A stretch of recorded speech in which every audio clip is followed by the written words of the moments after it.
예수 그리스도를 만난 사람들에게 요구되는 것은 예배입니다. 하나님의 사랑을 확신하고 구원받은 가장 확실한 증거는 예배로 알 수 있어요. 어떻게 우리가 하나님께 예배하느냐를 통해서 우리의 신앙, 믿음을 알 수 있죠. 메시아 곧 그리스도라 하는 이가 오실 줄을 알고 있었던 사마리아 여인이에요. 25절에 보면 메시아 곧 그리스도라 하는 이가 오실 줄을 내가 아노니, 그러니까 무시받고 멸시천대받고 조롱의 대상이고 또 이 여인은 남편이 5이나 있었던 그러한 가장 어쩌면 밑바닥에 있었던 여인이죠. 그런데 메시아가 올 것을 알고 있었어요. 그리고 직접 이제 메시아를 만납니다. 26절 네게 말하는 내가 너가 기다리는 메시아이다 라고 하는 것을 예수님이 이야기하시고 이 여인은 메시아이신 예수님을 만나죠. 예수님께서는 이 여인에게 영원히 목마르지 아니하는 영생하도록 솟아나는 샘물을 마시라고 이야기합니다. 이것은 예수 그리스도를 믿어야 된다는 거죠. 메시아로 오신 예수 그리스도를 믿음으로 말미암아 영원한 생명을 얻게 된다는 것을 가르치시는 거예요. 그러니까 이 믿음은 또 다른 기적을 기대하는 믿음이 아니에요. 믿음을 가진 자들은 또 다른 기적을 기대하고 또 다른 어떠한 충격적인 그러한 사건을 기대하는 게 아니라 하나님 아버지께 예배해야 한다는 것을 예수님은 가르치시는 거죠. 그래서 23절과 24절에 말씀하신 것처럼 하나님은 예배하는 자들을 찾으시고 그 하나님은 예배를 받으시기 위해서 예배하는 자들이 영과 진리로 예배해야 한다라고 하는 것을 분명하게 말씀하신 것입니다. 결국 예수님을 만난 사람들, 영원한 생명을 얻은 사람들, 또 구원받았다고 하는 사람들은 영과 진리로 예배함으로써 그리스도로 오셔서 사명을 감당하신 이에 대한 그런 태도를 보여요. 우리 인생이 구원받기 위해서 반드시 필요한 것은 예수 그리스도를 믿는 거죠. 그리고 구원받은 것에 대한 가장 앞선 태도는 그 하나님께 예배하는 것이라고 했어요. 그러니까 구원받은 자의 필수적인 반응은 예배예요. 예배를 드리지 않으면서 예배를 제대로 하지 않으면서 우리가 구원받았다. 또 어쩌면 우리의 신앙의 행위가 예배 드리지 아니하는 것을 합리화시키는 그러한 행태는 매우 위험합니다. 사마리아 여인을 만나신 예수님은 그래서 메시아를 기다린 이들에게, 메시아를 만난 이들에게 실질적으로 말씀을 가르치심으로 저들이 예배해야 할 것을 교훈하시죠. 오늘 본문에 보면 이렇게 메시아, 그리스도를 만난 사마리아 여인이 보인 태도를 볼 수 있어요. 물동이를 버려두고 동네로 들어가서 사람들에게 말합니다. 28절. 여자는 자신과 이야기하신 말씀을 나눈 가르쳐 주신 그분을 동네에 가서 전해요. 이 여인의 목마름은 단순히 육체적인 갈증이 아니었잖아요. 남편이 5이나 있었고 지금 있는 그 사람도 자신의 남편이 아니에요. 그러니까 사회적으로 도덕적으로 지탄과 멸시 조롱받을 수밖에 없는 그 처지에 있는 여인. 예수님께서 찾아오신 거죠. 그러면서 자신이 정말 감추고자 하는 가장 치욕스럽고 불편한 문제를 주님이 먼저 들추셔서 해결해 주시는 거예요. 우리는 감추려고 해요. 내 문제든지 자식의 문제든지 뭐 여러 가지 우리가 다른 사람에게 드러내 보이면 좀 창피할 것 같은 것을 감춰요. 오늘 사마리아 여인도 그래요. 그런데 예수님은, 메시아이신 그분은, 그리스도는 우리 인생의 영혼의 문제, 그러니까 육체의 갈급함의 문제가 아니라 영혼의 갈급함의 문제를 해결하기 위해서 어때요? 가장 우리가 감추고 싶은 그 문제부터 예수님은 드러낸 거죠. 다시 이야기하면 죄사함이에요. 죄사함. 우리가 감추고자 하는 것의 그 핵심은 뭡니까? 왜 감추는 거예요? 우리는 이게 죄가 아니라고 여기려는지 모르지만 죄이고 죄에 의한 결과물이기 때문에 그것을 감추려고 하는 거예요. 죄사함의 문제를 메시아이신 그리스도 예수님은 해결해 주려 하시는 거죠. 그래서 그 여인을 만나셔서 영원히 목마르지 아니하는 생수, 샘물을 저에게 마시라고 말씀하시고 인격적으로 그렇게 만나 주셨던 거예요.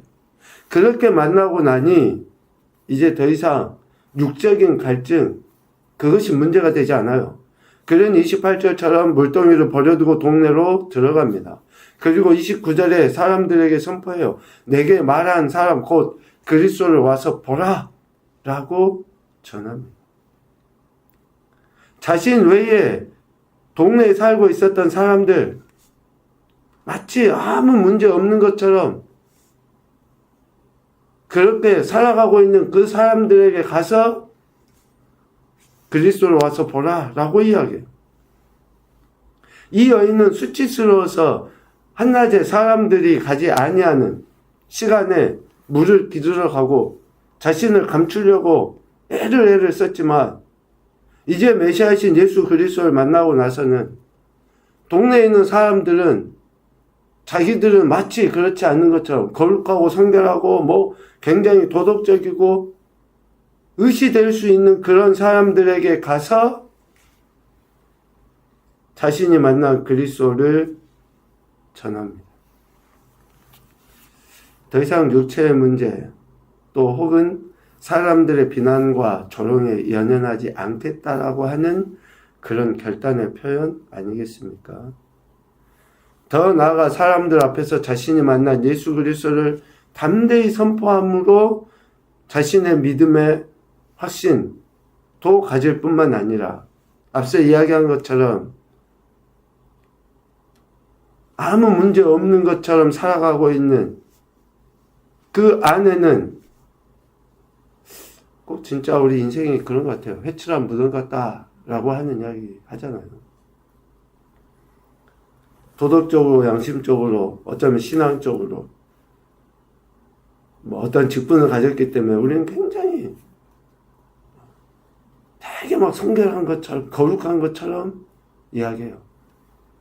그런데 사마리아 여인과 별반 다르지 않아요, 우리 다. 다 우리 그렇게 불완전하고 남에게 드러내 보일 수 없는 불편한 문제들 다 갖고 있어요. 이 여인은 그러한 즉 물동이를 버려두고 동네에 들어가서 자신이 만난 그리스도를 증거하는 것으로 인해 그들에게도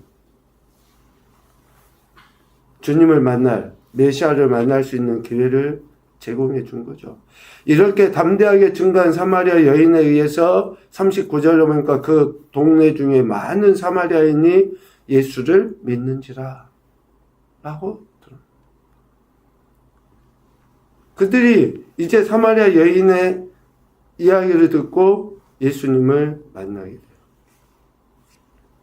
예수 그리스도를 만난 사람의 변화된 모습은 또 그리고 이러한 결단은 다른 많은 사람들이 예수 그리스도를 만날 수 있는 기회를 제공하게 되고 그들이 또 예수님의 말씀을 듣고 믿게 되는 역사가 일어납니다. 41절 예수의 말씀으로 말미암아 믿는 자가 더욱 많아졌다라고 이야기해요. 사마리아 여인이 예수님을 만나서 또 그 예수님을 증거하고 또 많은 사람들이 예수님 앞에 나와 예수님의 말씀을 듣고 믿고 변화되는 실제적인 역사가 이루어지게 된 거죠. 예수님께서는 이처럼 하나님의 뜻을 이루기 위해서 오셨어요.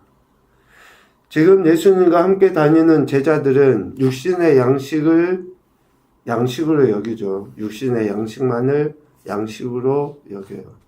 그런데 예수님은 영적 양식을 참된 양식이라고 생각하십니다. 영적 양식은 뭡니까?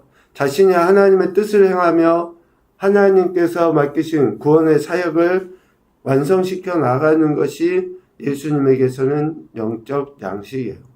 그래서 32절에 보면 우리 인생이 알지 못하는 먹을 양식이 있다는 것을 이야기하셔요.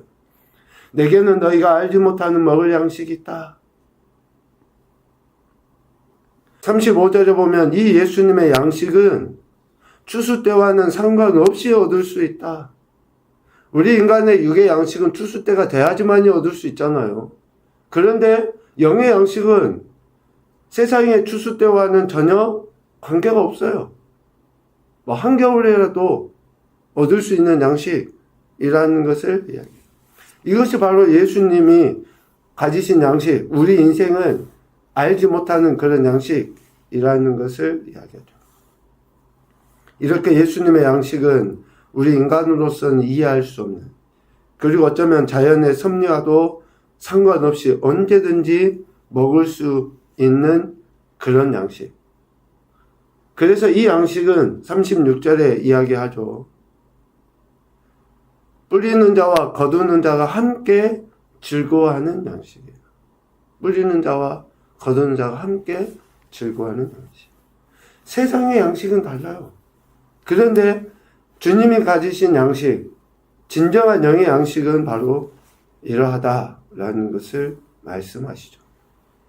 사마리아 여인이나 예수님의 제자들에게 있어서 양식과 물은 육신을 위한 것이라고 생각했죠.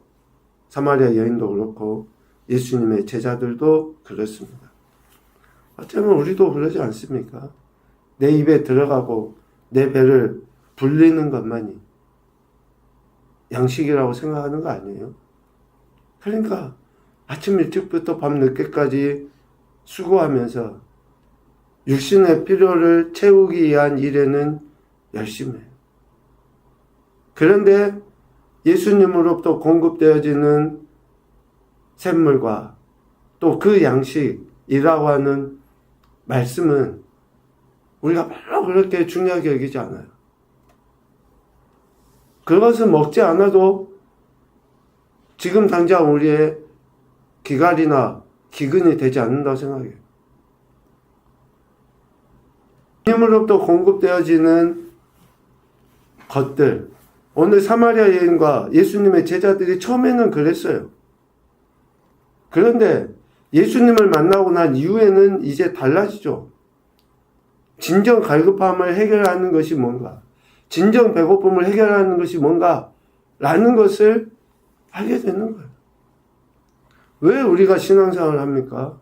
예수님을 구원자라고 믿으면 그만이지. 왜 예배드리고 왜 말씀 읽고 왜 기도하고 왜 이런 행위들을 하는 거예요? 왜? 아니 내가 입술로 예수님 믿었다고 하면 끝이지.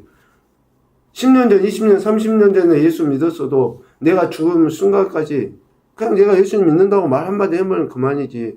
왜 시간 교회에 나와서 기도하고 예배드리고 왜 이런 행위들을 하냐고요. 우리 인간은 육신의 양식으로만 살 수 있는 그런 존재가 아니라는 것을 예수님께서 말씀하셨고, 예수님 믿는 사람들은 이제 새로 태어난 인생들은 새로 태어난 존재로서 새로운 양식, 새로운 물을 먹어야 되기 때문에 매 순간순간 우리는 우리 자신을 이렇게 주님 앞에 또 주님에 의해서 갖다 놓고 예배를 드리고 이런 행위들을 하는 거죠. 예수님은 그들의 영혼에 대한 문제예요. 영혼에 대한 문제. 그리고 영혼에 대한 문제. 영혼과 영혼에 대한 문제로 보신 거예요. 단순히 먹고 마시고의 문제가 아니에요. 우리 육체를 위해서 영혼이고 영혼에 대한 문제로 보시고 이 일을 위해 이 땅에 오신 메시아이시다 라고 자신을 드러내 보이신 거죠. 그래서 자신을 먹고 마실 때 진정한 갈증이, 배고픔이 사라지게 된다는 것을 예수님께서는 이렇게 사마리아 여인과 또 제자들에게, 그리고 더 나아가서는 사마리아 사람들에게 드러내 보이신 것입니다. 첫 번째 교훈으로 보면 예수님을 만난 기쁨과 감격이 삶의 현장에서 증거하는 것으로 드러나야 된다. 소위 우리가 전도 이야기 하는데요. 정말로 내가 예수님 만난 기쁨이, 감격이 얼굴 표정부터 또 어떤 말투, 행동, 또 이런 다른 사람을 대하는 태도들로 정말로 드러나 보여주고 있는가? 정말로 내가 예수님 만난 기쁨과 감격이 있는가? 정말 불행한 이야기인데 10년, 20년 같이 직장생활하고 같이 친구로 지냈는데도 저 사람이 교회 다니는 것을 모르고 있다. 이거는 말이 안 되는 거 아니에요? 그러니까 하다못해 식사 기도도 안 했다는 거 아니에요? 같이 식사를 몇 번을 했을 텐데. 진짜 예수를 만난 기쁨과 감격이 있는가? 두 번째, 예수 그리스도를 증거하는 것이 우리의 참된 양식임을 잊지 말자. 우리가 예수님을 드러내면 드러낼수록 우리의 영의 배는 부를 줄로 믿습니다. 예수님을 드러내면 드러낼수록 우리의 영적 갈급함은 해결되게 돼 있어요. 그러니까 어떤 목사님들의 목회, 철학이라고도 할 수 있고 또 강조하는 점이 다를 수도 있잖아요. 전도를 매우 강조해서 이야기하시는 목사님들은 실질적으로 어떤 성경 공부나 어떤 기도에 별로 없어요. 왜? 가서 예수님을 전하면 전할수록 성령의 기쁨이 넘쳐나니까. 그러니까 우리가 예수님을 드러내는 것이 우리의 영의 양식이라고 이야기하는 거죠. 맞죠? 그 말이. 예수님을 드러내는데 어떻게 성령의 역사가 일어나지 않겠어요? 참된 양식이에요. 우리 영적인 이런 목마름과 배고픔을 해결해 줄 수 있는 것은, 그러니까 우리가 만난 예수 그리스도를 얼마나 우리가 드러내느냐에 따라서 우리 안에 기쁨이, 감사가 더 충만해요. 더 충만해져. 세 번째, 예수님으로 말미암아 영과 육의 결핍을 해결해 주신 하나님께 감사하며 영광을 올려드리자. 우리 영과 육의 결핍을 하나님은 예수 그리스도로 말미암아 해결해 주셨습니다. 여러분 믿으십시오. 이것이 구원이죠. 이것이 구원받은 거예요. 그래서 오늘 우리가 구원받았다고 하는 것은 얼마나 삶의 현장에서 기쁨과 감사함으로 예수 그리스도를 드러내 보이는가로 다시 한번 우리의 영과 또 어쩌면 우리 삶도 살찌우게 된다라는 것을 이렇게 이야기를 합니다. 예수님을 만난 이들의 참된 변화된 모습 속에 오늘도 저와 여러분이 그렇게 다시 한번 주님을 믿는다고 하는 믿음이 삶의 실제적인 태도로 드러나서 더욱더 아름다운 열매들을 풍성히 맺히는 귀한 한날, 귀한 인생이 되시기를 주님의 이름으로 축복합니다. 아멘.